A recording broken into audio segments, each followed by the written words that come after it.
What's up guys, I'm Nick and this is Build That Build, a place where we believe, even though it's a necessary evil, that sanding sucks.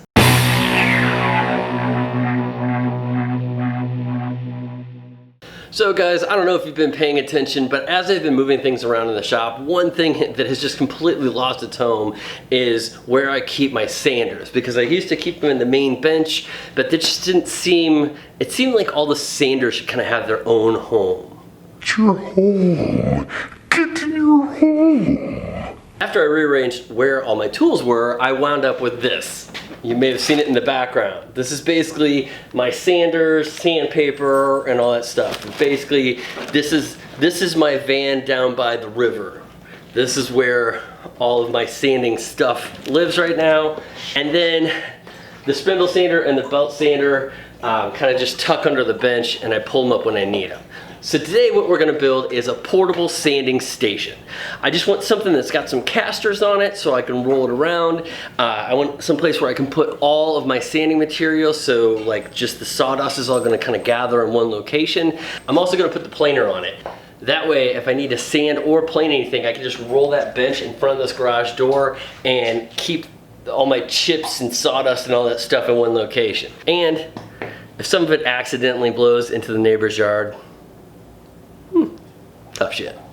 Basically, we're just gonna build like a pretty simple workbench, put some wheels on it. It's gonna have some storage on one side, it's gonna be open on the other so we can put the planer on there. And then I'm gonna put the spindle sander and the belt sander on top. I don't know if I'm gonna bolt them down. I got 3/4 inch ply just in case I wanted to bolt stuff down, but honestly I got 3/4 inch ply because it was on sale. One thing about both those tools is they're not extremely heavy, but they're just kind of a pain in the butt to kind of keep picking up and putting down. Plus the belt sander does this number on you, which if you need it is cool, but when you try to pick it up by the side and it flips open and hits you in the knee, not that that's ever happened, that kind of sucks. So I will put the link to the plans down below. Last time when I made this bench, I had measured for 47 3/4 or whatever plywood's supposed to work out to. And then when I got the pieces home, they were actually 48 inches. So I had to kind of shift everything anyway. And after a quick measuring of the 3/4 inch ply, it is like 47 and like 11/16 of an inch long, and it's 23 3/4 wide. So keep in mind, if you're following the plans, that those measurements may be off a little bit, and you want to base those measurements off the material you're using and not off the measurements on the plans. Last thing I want you to do is cut everything to length, and then it doesn't fit right. Real quick, I'm using 6 8-foot 1x6s, 4 8-foot 2x4s, 2 24 by 48 inch pieces of plywood, panels of plywood, and then I also bought a like a 1/2 inch piece of ply that may be some shelves or something or another. I haven't actually decided if I want to put a drawer in or if I just want to have a big open cabinet with a shelf in there. So stay tuned. Cool? Cool! Cool.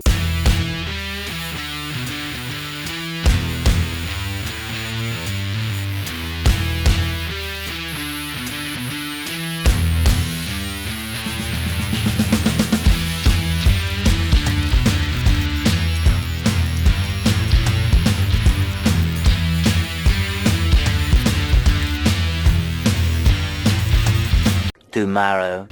What's up guys? So I had to stop yesterday because I had to go pick up the twins. This is where we kind of landed. Base is done, top not done. I'm kind of glad that I had to stop when I did because this has got a little bit of rock to it. Let's see if you guys can see this. It's got a little bit of rock like that to it, which is totally fine. And the reason that's totally fine is because I haven't brought it into square yet. My game plan originally was to use the top piece of plywood to square it out. 3/4 inch should be fine. But I don't think I'm gonna do that now. Like I said, a lot of times I like to change my design on the fly. Some of that is inexperience. Some of that is when you design something in SketchUp, like the concept seems like it works until you start looking at it like from a real world perspective.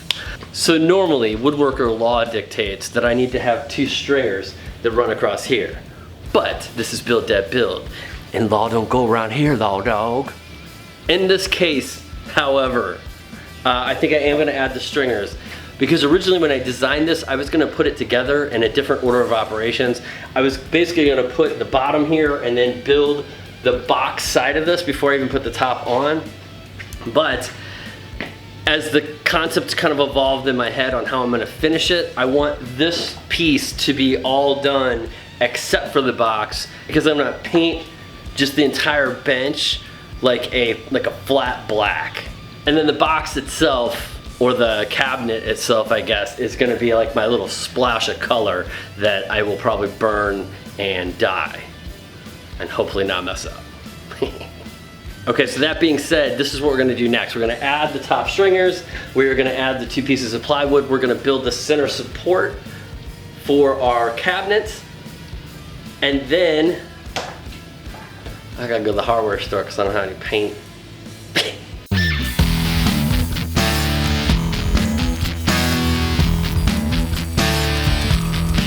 This bench a rockin', call me because it's out of square again. But that baby is square.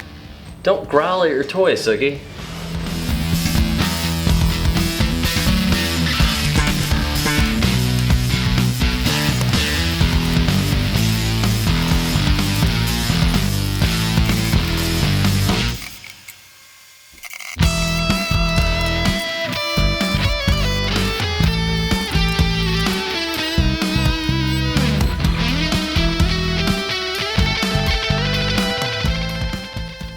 Next morning. So yesterday ended with me spray painting this thing black.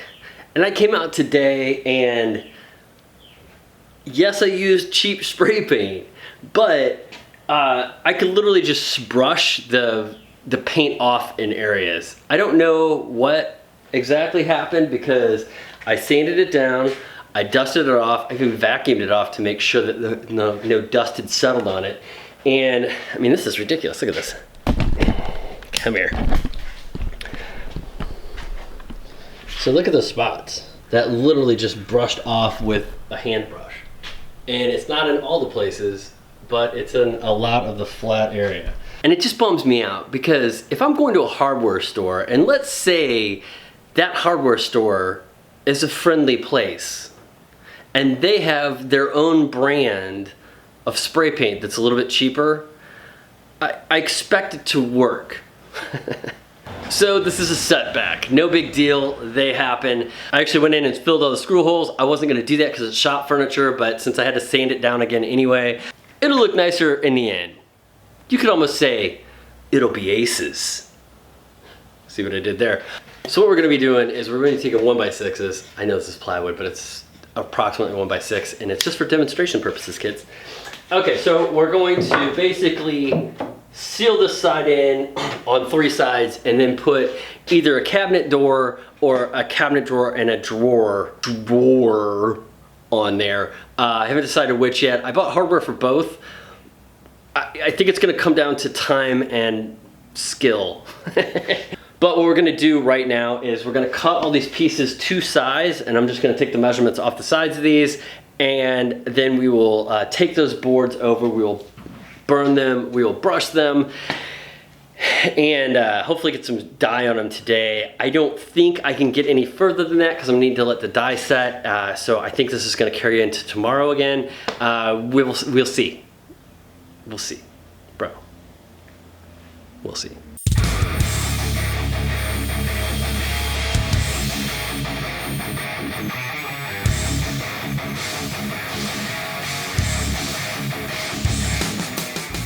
Well, kids, I think it's about time to light it up, don't you? Woohoo!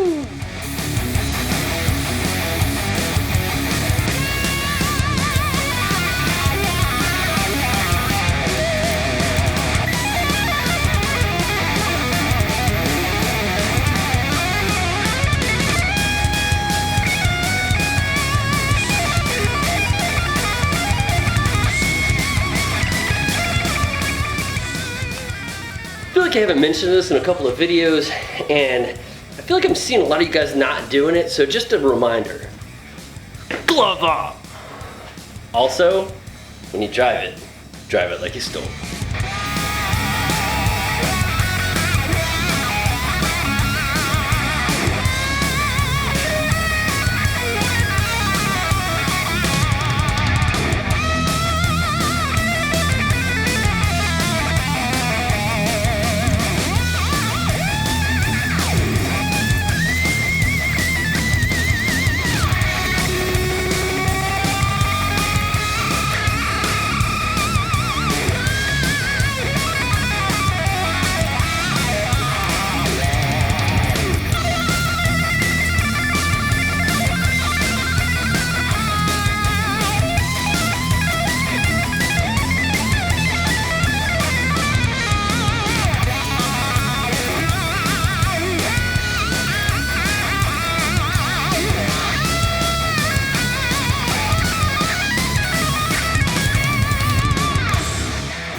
Okay. All right. Boom! All right. I've never put a drawer in before. That might be the ghettoiest, jankiest drawer ever, but it works, baby! Look at that! All we need is wheels, and we should be good to go.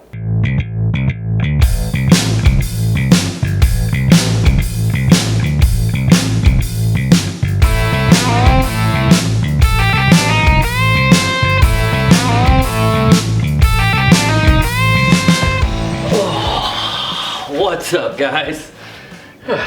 So, a couple of last minute hiccups ended up making this take a lot longer than it should. So I'm just gonna go over those and we'll probably just roll it from here. I'm tired. I don't wanna go upstairs. And it's Sunday. I don't work on Sundays. I drink on Sundays. But like a coworker of mine used to say, when I run into issues, I'm like a dog with a bone. Just can't let go of it. Man, that guy was an asshole. Oh, good coffee. All right, so issues that I had towards the end. Y'all already know about the spray paint issues, so let's just say, don't buy crappy spray paint.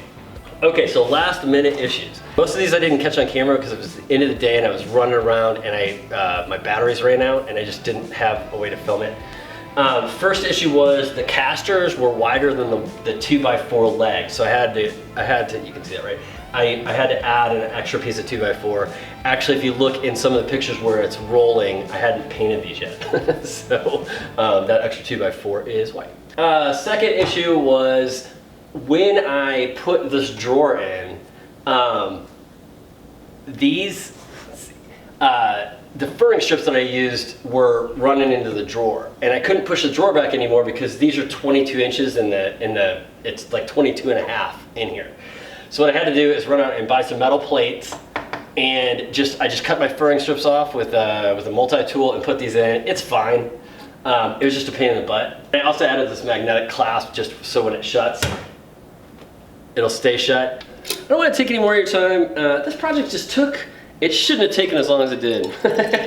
But some of the issues were just odd little things that happened, like the spray paint.